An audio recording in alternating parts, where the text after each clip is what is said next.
एक गांव में महेश और आनंदी नाम का पति पत्नी का जोड़ा रहता था। उनके घर में महेश की माँ भी थी। उनके परिवार में केवल 3 ही सदस्य थे।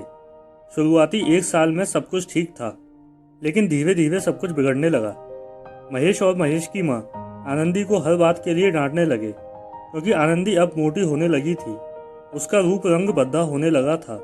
छोटे छोटे कामों के बीच महेश की माँ आनंदी को खूब डांटने लगी, जिसे सुनकर आनंदी अकेले में रोती रहती। एक दिन महेश अपने काम पर जाने वाला था। उसने आनंदी को आवाज़ लगाई, आनंदी, खाना लगाओ मेरे लिए, भूख लगी है। महेश और महेश की माँ दोनों टेबल पर बैठ जाते हैं और खाने का इंतजार करने लगते हैं। आनंदी को खाना ले जाने में थोड़ी देर हो जाती है, तो महेश और महेश की माँ दोनों कहते हैं, खाना लाने में इतना समय, वहाँ से यहाँ तक आने में तुमने सारी पूड़ियों को ठंडा कर दिया, अब इन्हें कैसे खाऊं? आनंदी उन दोनों की बातों को सर झुकाए सुनती रहती है और कुछ नहीं कहती।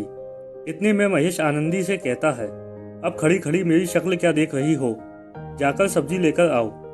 आनंदी थोड़ी देर में सब्जी लेकर आती है। सभी लोग खाना खाकर अपने अपने काम पर लग जाते हैं। महेश की माँ सोफे पर बैठी हुई होती है।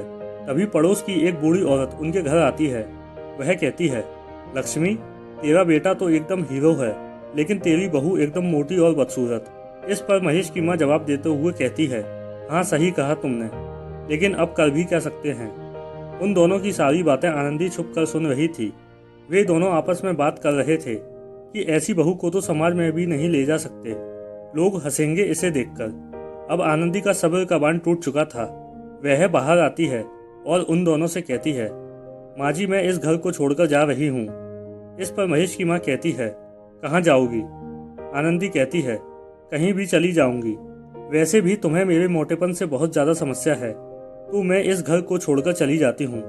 आनंदी उसी वक्त घर से बाहर निकल जाती है। यह देखकर पड़ोस की औरत कहती है, सही है, चली गई, तुम्हारे बेटे के सर से एक बला टल गई। अब तुम अपने बेटे की दोबारा शादी कर देना, कोई अच्छी सी बहू देखकर। हाँ हाँ, सही कहा तुमने। आनंदी चलते चलते ही थकान महसूस करने लगती है और थोड़ी देर रुकती है और अपने आसपास विश्राम करने की जगह तलाशने लगती है।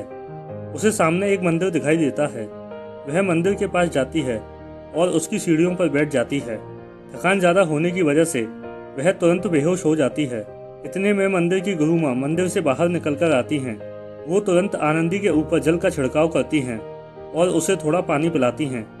थोड़ी ही देर में आनंदी होश में आ जाती है और दुखी होने लगती है। गुरु माँ उसके दुखी होने का कारण पूछने लगती हैं, तो वह कहती है कि मेरी सास और मेरे पति मेरे मोटेपन से परेशान हैं। हर रोज वे मुझे उल्टा सीधा कहते हैं और मैं केवल उनकी बातें सुनती रहती हूँ। मुझे बहुत बुरा लगता है। अब मैं घर छोड़कर आ गई हूँ। कहाँ जाऊँगी, क्या करूँगी, कुछ नहीं पता।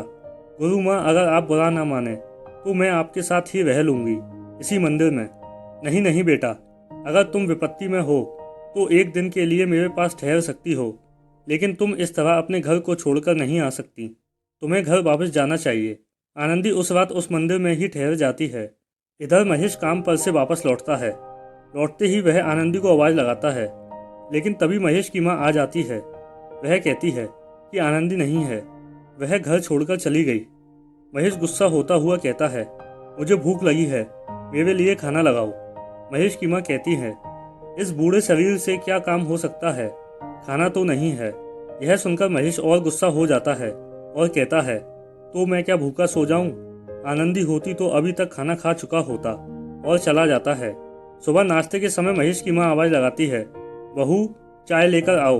लेकिन थोड़े ही समय बाद कहती है, आनंदी तो घर छोड़कर चली गई, अब तो मुझे ही सब कुछ करना होगा। महेश की माँ धीरे धीरे किचन की ओर जाने लगती है, लेकिन तभी उसे चक्कर आ जाते हैं और वह वहीं फर्श पर गिर जाती है। उसकी तबीयत अचानक से खराब हो जाती है। इधर गुरु माँ आनंदी को समझाते हुए कहती हैं, बेटा, घर जाओ, तुम्हें इस तरह घर छोड़कर नहीं आना चाहिए। लेकिन आनंदी नहीं मानती। तभी गुरु माँ कहती है, बेटा, तुम्हें कुछ अच्छा करना होगा जिससे तुम्हारे परिवार वाले तुम्हारी कदर करें, और समझाते हुए उसे घर जाने के लिए कहती है। आनंदी गुरु माँ का आशीर्वाद लेकर घर की ओर रवाना हो जाती है। वह जैसे ही घर की ओर जाती है, उसे घर के चारों तरफ काफ़ी भीड़ दिखाई देती है, जिससे वह अपने पैरों की रफ्तार को बढ़ा देती है। जैसे ही वह घर में घुसती है और देखती है कि उसकी सासू माँ बिस्तर पर पड़ी हुई है और गांव के कुछ लोग उसके चारों तरफ खड़े हुए हैं। आनंदी पूछती है, मेरी सासू माँ को क्या हुआ? तो उन्हीं में से एक बूढ़ी औरत कहती है, तुम्हारी सासू माँ खाना बनाने के लिए जा रही थी, तभी अचानक से बेहोश हो गईं और ज़मीन पर गिर गईं। तो डॉक्टर को बुलाओ। अभी डॉक्टर नहीं आ रहे हैं, तो एम्बुलेंस को फ़ोन करो।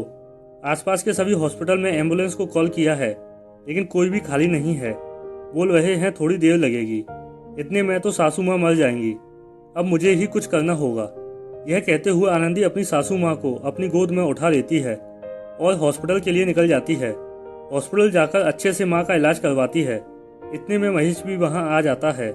डॉक्टर साहब कहते हैं, अच्छा हुआ जो तुम इन्हें समय पर लेकर आ गए, वरना कुछ भी हो सकता था। यह सुनकर महेश की आंखों से आंसू टपकने लगते हैं। वह आनंदी को प्यार भरी नज़रों से देखता है और उसे धन्यवाद कहता है। आनंदी, हम दोनों मिलकर तुम्हें मोटा मोटा कहते रहते थे, लेकिन तुमने आज हमारे लिए बहुत बड़ा काम किया है। इतने में महेश की माँ भी होश में आ जाती है और कहती है, बहू इधर आओ। आनंदी उनके पास जाती है। महेश की माँ कहती है, बेटा, मैंने ना जाने तुमसे कितना उल्टा सीधा कहा है, लेकिन कभी भी तुमने उसका जवाब नहीं दिया, और आज तो तुमने अपनी जान पर खेलकर मेरी जान बचाई है। मैं तुम्हारा शुक्रिया अदा कैसे करूं? आज से तुम मेरी बहू नहीं और मैं तुम्हारी सास नहीं, बल्कि हम दोनों माँ बेटी हैं। यह सुनकर आनंदी भावुक हो जाती है और महेश और आनंदी दोनों उसके गले लग जाते हैं और हंसने लगते हैं।